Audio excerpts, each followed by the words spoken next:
The Grand Council chamber fell silent as Ambassador Jennifer Hayes placed her datapad on the crystalline table. For 300 years, humanity had sat at this table, contributing, building, and defending alongside the 17 other species of the Galactic Accord. Now, she was preparing to leave. Ambassador Hayes' counsel Prime Velthor clicked his mandibles nervously, his insectoid form shifting in the gravity well that served as his seat. Surely we can discuss this matter further.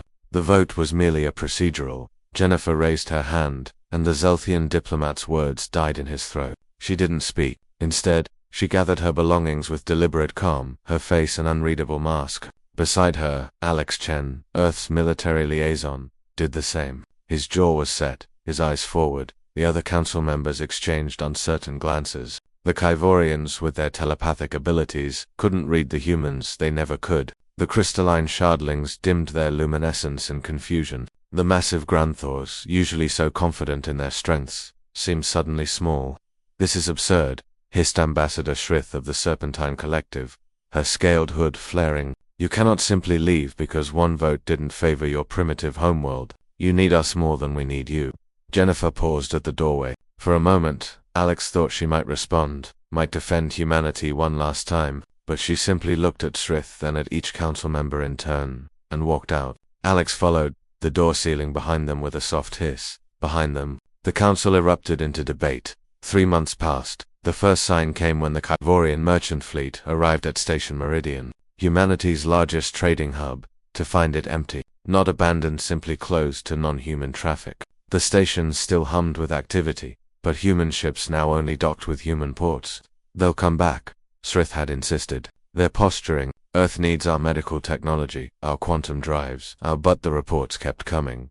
The human defense fleet, which had protected the Accord's borders for centuries, withdrew to Sol System. Overnight, 3 sectors lost their most effective deterrent against the Void Raiders. Within weeks, the Kyvorian colonies on the rim reported attacks. The Council scrambled to redeploy forces, but their ships were slow, their tactics outdated by comparison. Then the research facilities went dark. Dr. Jennifer Hayes had been more than an ambassador. She had been a brilliant xenobiologist. Her team had been working on cures for 17 different species-specific diseases. Now, those labs were closed. The Granthors, facing a plague that had infected 3 of their breeding worlds, sent desperate messages to Earth. No response came. Alex Chen's military academy on Titan, which had trained the Accord's elite forces in human combat doctrine, shut its doors. The thousands of alien cadets who had learned strategy, resilience, and unconventional warfare from humanity were sent home. The Council realized too late that their own militaries had become dependent on human-trained officers.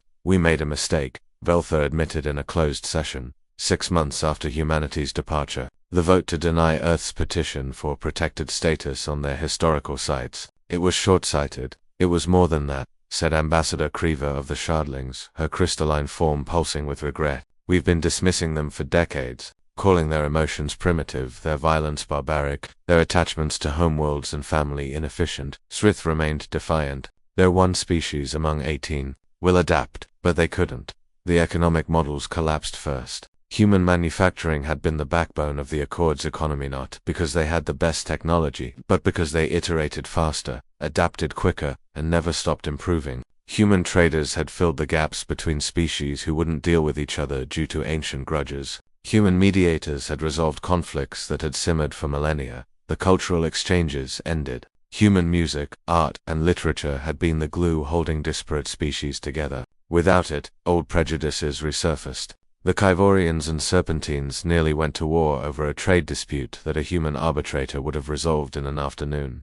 1 year after Jennifer Hayes walked out of the council chamber, the Void Raiders struck deep into Accord space. Without human early warning systems, without human tactical doctrine, without human fighters who seemed to thrive in chaos, the defense crumbled. 17 worlds fell before the Accord managed to mount an effective counteroffensive. Velthor stood in the empty council chamber, looking at the vacant seats where the humans had once sat. The datapad Jennifer had left behind still rested on the table. He picked it up, finally reading the document. She'd been reviewing when Shrith called them primitive. It was a proposal for integrating all Accord species into a mutual defense and cultural preservation pact, protect each species' homeworld and heritage as sacred. Earth had been advocating for it for 50 years. The council had voted it down every time. We thought they needed us, Creva said softly, materializing beside him. We thought we were the advanced ones, the enlightened ones.